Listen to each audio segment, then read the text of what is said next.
Seigneur soit avec vous. Évangile de Jésus-Christ selon saint Jean.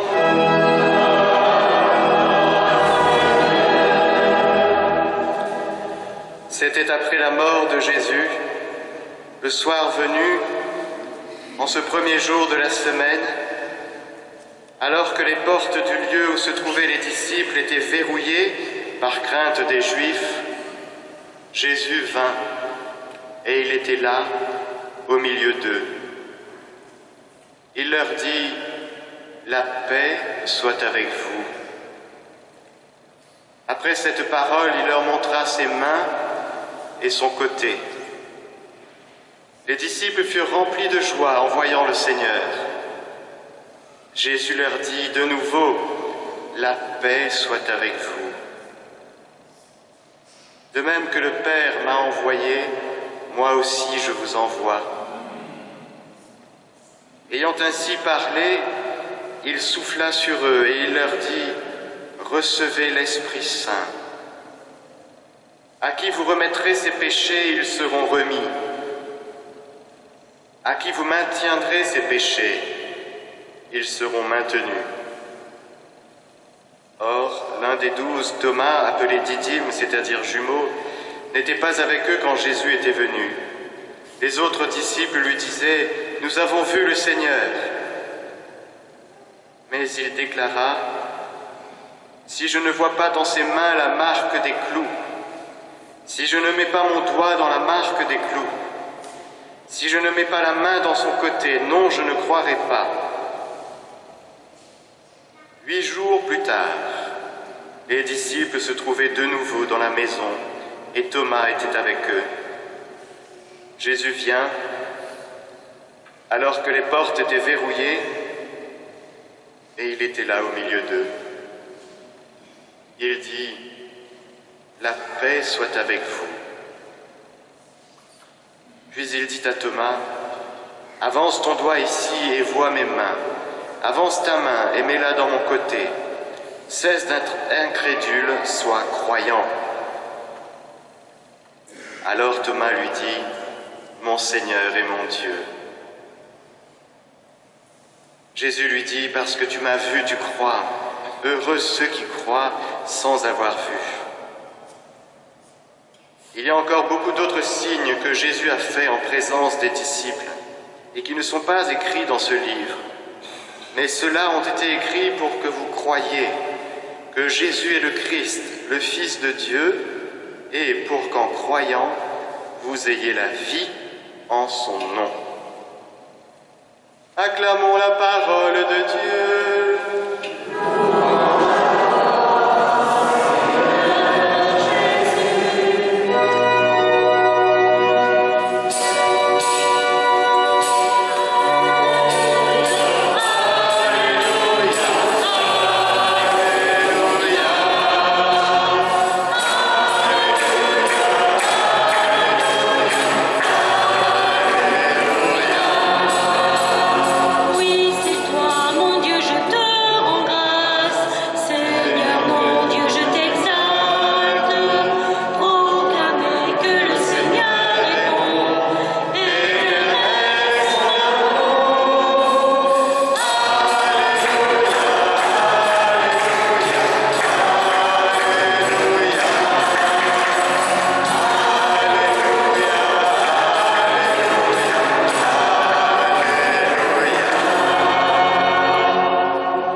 Frères et sœurs,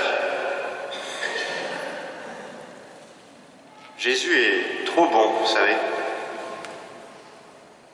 C'est impressionnant de voir pendant cette octave pascale, de voir à quel point il insiste, à quel point il fait tout pour faire basculer ses apôtres dans cette nouveauté radicale qu'est la résurrection. Parce qu'ils sont encore un peu dans le vendredi saint. C'est sûr que c'était pas facile.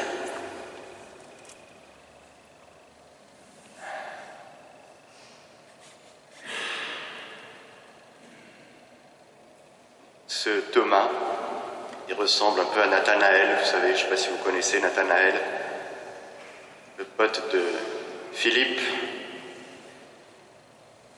à qui Philippe avait dit « Nous avons trouvé le Messie », alors lui il était sous le figuier, c'était un homme droit, et Philippe lui avait dit « C'est Jésus de Nazareth ». Alors il a lui qui connaissait les Écritures, que peut-il sortir de bon de Nazareth? Franchement, le Messie ne peut pas sortir de Nazareth. Et voilà que Jésus arrive, il lui dit, Nathanaël, je t'ai vu sous le figuier. Et là, Nathanaël craque et pose cet acte de foi qui ressemble à cette phrase de Thomas, aujourd'hui, mon Seigneur et mon Dieu. Il avait douté. Et 8 jours après, Jésus lui appuie pile là où il avait douté. Jésus, c'est tout de Thomas. Et c'est devant... Il est découvert. Il est découvert devant son manque de foi d'il y a 8 jours, et devant sa bêtise, bien sûr. Mais il craque parce qu'il se sait, il se reconnaît, connu, vu. Mon Seigneur et mon Dieu. Et c'est le cas de chacun d'entre nous. Jésus sait tout de nous.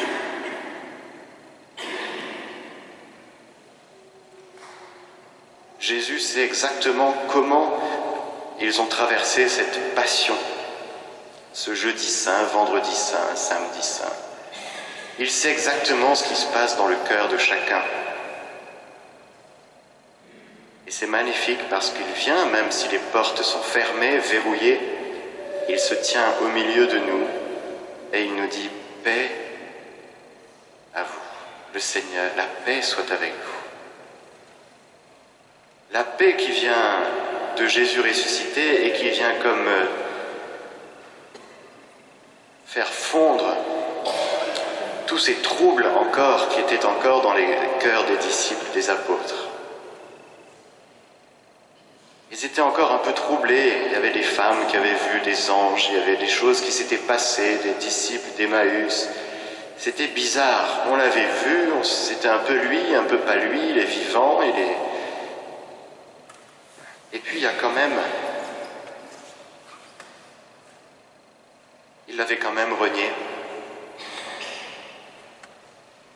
À part Jean, Marie, Marie-Madeleine et Marie, femme de Cléophas, ils n'étaient pas à la croix. Ils avaient abandonné Jésus. Ils avaient été lâches. Et ils avaient ça dans leur cœur. Et il faut que Jésus, miséricordieux, vienne les rejoindre et leur dise « La paix soit avec vous » et leur montre ses mains glorieuses, son côté glorieux, ses pieds glorieux, son corps glorieux, avec les traces glorieuses de sa passion qui sont des signes, des trophées de sa victoire. Mais pour qu'il fasse l'expérience de la miséricorde de chacun, et pour que chacun puisse accueillir vraiment dans son cœur, le Seigneur m'a pardonné.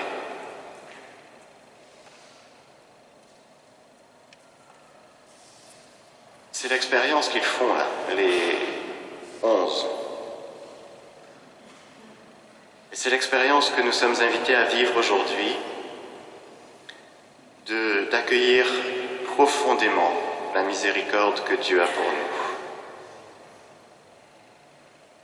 Il ne faut pas qu'il y ait de troubles dans nos cœurs, de remords, de sentiments de culpabilité, des retours en arrière. C'est fini tout ça, mes amis. Ça n'a plus lieu d'être. Pourquoi? Parce que le Christ est victorieux, il est ressuscité. Il a tout pris.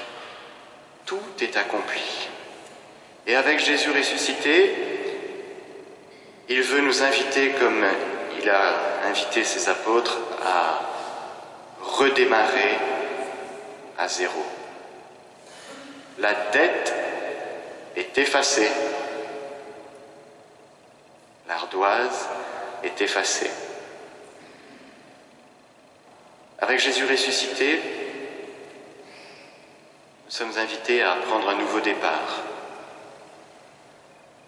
À partir de cette réalité complètement nouvelle, c'est que nous sommes réconciliés avec Dieu. Nous sommes en paix avec Dieu. Parce que le Seigneur a tout pris. Le Seigneur nous donne sa paix. Le Seigneur nous a remis nos péchés.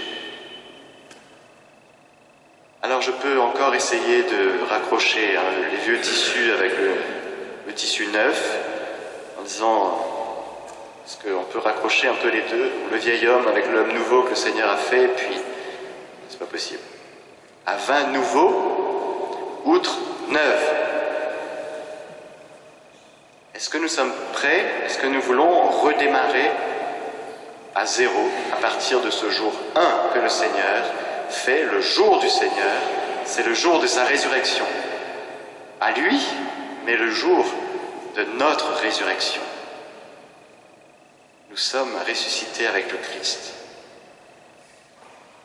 Alors soit je me trimballe encore des casseroles en demandant au Seigneur de m'aider. Ça, c'est essayer de raccommoder les vieux tissus à un tissu neuf. Ou essayer de mettre du vin nouveau dans des outres vieilles. Ça casse. Ça marche pas. On n'est pas fait pour ça. On est fait pour se considérer aujourd'hui comme des outres neuves. Pour accueillir ce vin nouveau. Ça, c'est ce que le Seigneur veut faire. Mais bien sûr, il ne fait rien sans notre oui. Il faut qu'on veuille bien. Il faut qu'on y croie. Que désormais, la réalité la plus profonde de notre vie, c'est pas que nous sommes pécheurs, cassés, blessés, je sais pas quoi, c'est que nous sommes refaits, nous sommes restaurés, nous sommes réconciliés, nous sommes en paix avec Dieu. Si on y croit, on va vivre dans la vérité. Si on croit en la miséricorde, eh bien on va vivre en paix, on sera heureux. Non plus centré sur nous-mêmes, à essayer de raccommoder les choses, mais centré sur lui, dans l'action de grâce, en croyant que nous sommes des êtres neufs. C'est très important. Ce qui blesse le plus Jésus, c'est lorsqu'on ne croit pas en sa miséricorde. On ne croit pas jusqu'au bout. Ah, on sait bien que Dieu est un peu miséricordieux quand même, peut-être, parce qu'il est bon, il est... Ouais. Mais croire que, pour de vrai, dans ma vie, qu'il est miséricordieux, qu'il nous restaure, qu'il fait de nous des êtres neufs, il faut que notre oui soit un oui. Que votre oui soit oui, que votre non soit non, tout le reste vient du mauvais. Alors, croire en la miséricorde, c'est croire jusqu'au bout, sans mettre des petits mais, oui, mais quand même. Je vous assure, frères et sœurs, si nous croyons pour de vrai que nous sommes des êtres neufs, eh bien on va vivre comme des êtres neufs. Et qu'est-ce qu'on va faire? Je vais vous dire. qui vous remettrez ces péchés? Ils seront remis. À qui vous maintiendrez ces péchés? Ils seront maintenus. Bien sûr, il donne ce pouvoir aux apôtres, aux successeurs des apôtres, les évêques, les prêtres, de pouvoir remettre in persona Christi à chaque confession, à chaque sacrement, les péchés des fidèles. Mais nous aussi, même si nous ne sommes pas prêtres, nous avons un pouvoir, un super pouvoir, celui de remettre les péchés de nos frères et sœurs. Et si nous les remettons, eh bien ils seront remis. Si nous les maintenons, si nous maintenons nos frères et sœurs dans la dette qu'ils ont envers nous, eh bien ils seront maintenus. Si nous ligotons nos frères et sœurs par le pardon que nous refusons de leur donner, nous les maintenons ligotés, eux comme nous. Et nous avons un pouvoir, celui de libérer nos frères et sœurs de la dette qu'ils ont envers nous,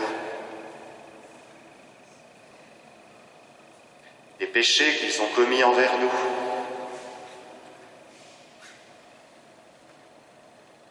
Impossible de vivre en homme et en femme nouveaux si nous ne remettons pas les péchés de nos frères et sœurs. Ouais. Alors, je vais vous lire une très jolie phrase de Saint Jean Damascène. Jour de la résurrection, soyons rayonnants de joie et embrassons-nous les uns les autres, disant, frères, même à ceux qui nous haïssent, pardonnons tout à cause de la résurrection et chantons, Christ est ressuscité des morts, par la mort il a vaincu la mort, à ceux qui sont dans les tombeaux il a donné la vie. Pardonnons tout à cause de la résurrection. J'aime beaucoup. Est-ce que vous voulez bien qu'aujourd'hui on remette toutes les dettes? On efface toutes les ardoises, qu'on redémarre à neuf dans nos relations interpersonnelles. Ah, il m'a fait ci, il m'a fait ça, il m'a dit ci, il m'a dit ça, il m'a pas fait ça, il m'a pas dit ça. Ah oui, quand même, mais il pourrait me demander pardon, il l'a pas fait, j'attends toujours, ça fait 1 semaine, 3 mois, 15 ans que j'attends. Pardonnons tout à cause de la résurrection du Christ. Combien de temps nous allons laisser nos frères et sœurs ligotés, maintenus par cette miséricorde que nous n'offrons pas, que nous ne donnons pas.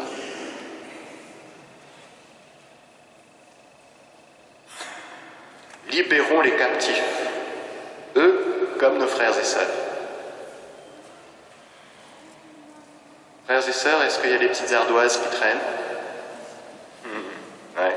Ah ben c'est le jour. C'est le jour où il faut effacer. C'est le jour. Parce que c'est le jour du Seigneur que le Seigneur a fait. C'est le jour de la résurrection. C'est le jour de l'humanité nouvelle.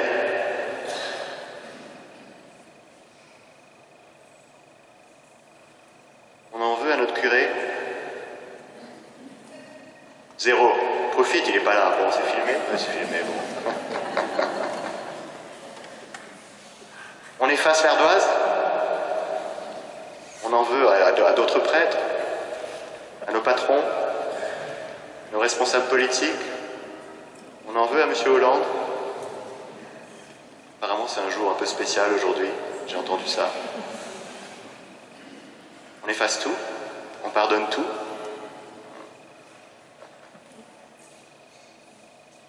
Pardonnons tout à cause de la résurrection de Jésus.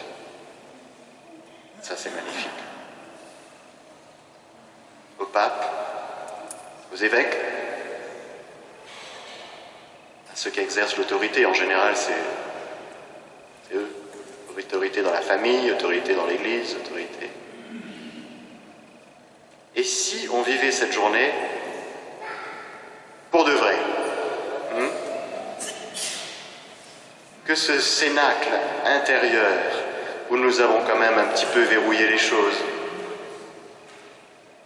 le Seigneur se tint au milieu d'eux. Il est capable de se tenir au milieu de nous, toute porte étant verrouillée, de souffler sur nous. Recevez l'Esprit Saint. C'est beau, c'est le même mot, figurez-vous, que dans le livre de la Genèse, quand Dieu souffla dans les narines d'Adam et qu'il reçut une haleine de vie et il devint un être vivant. Il souffla sur eux, et en araméen, il souffla en eux. Jésus souffle en nous, sur nous aujourd'hui, et il fait de nous des êtres vivants, vivants de sa vie nouvelle, vivants de sa miséricorde.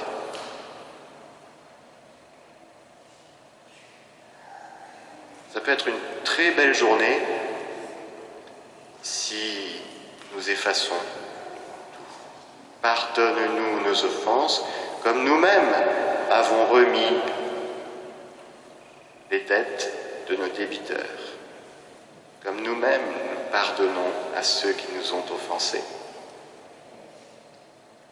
Si vous n'avez pas pardonné à votre frère, à vos frères et sœurs, jusqu'au bout, vous n'entrerez pas dans le royaume de Dieu, je crois, un truc comme ça, non ?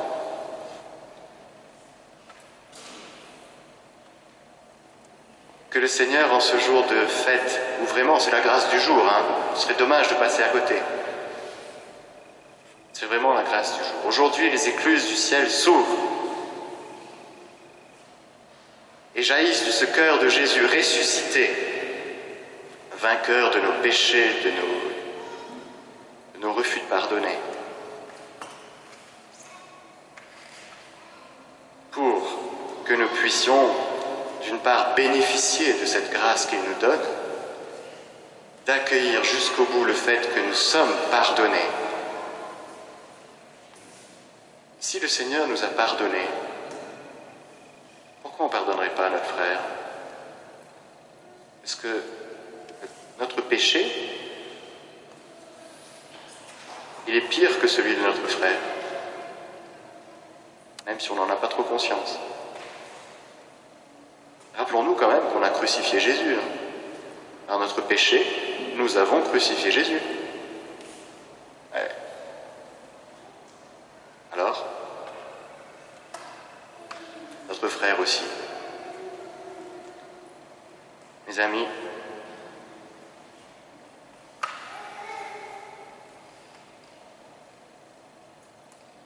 pardonnons tout à cause de la résurrection de Jésus.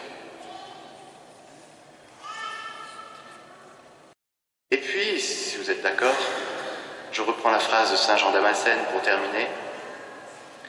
Jour de la résurrection, soyons rayonnants de joie et embrassons-nous les uns les autres, disant frères même à ceux qui nous haïssent, pardonnons tout à cause de la résurrection.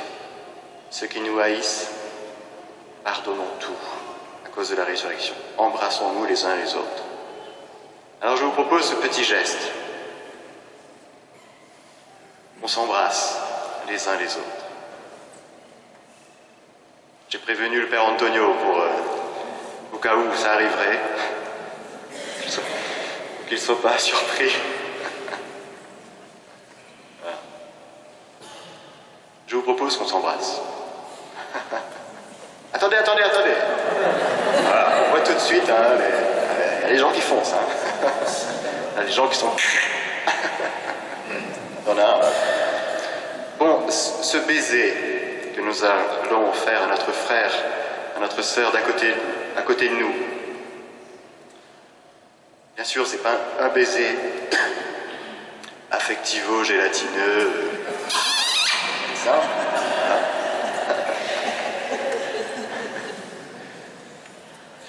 C'est un saint baiser qui manifeste ce fait que nous remettons tout. Alors peut-être que ceux à qui nous devons remettre ne sont pas là dans cette église. Nous n'avons pas forcément besoin de les appeler pour leur dire « je te pardonne ». Mais nous avons à faire ce geste, à poser cet acte intérieurement, à être vrai, à être clair. Un tel, une telle, aujourd'hui, dans mon cœur, je te pardonne. Je te pardonne tout, parce que c'est la résurrection de Jésus. C'est ma propre résurrection. Et pour manifester ce geste que je pose au-dedans de mon cœur à l'égard d'un frère, d'une sœur, eh bien je vais embrasser mon frère, ma sœur, ce baiser de paix qui est le fruit de la réconciliation que nous obtenons gratuitement. Alors voilà, embrassons-nous les uns les autres. Amen.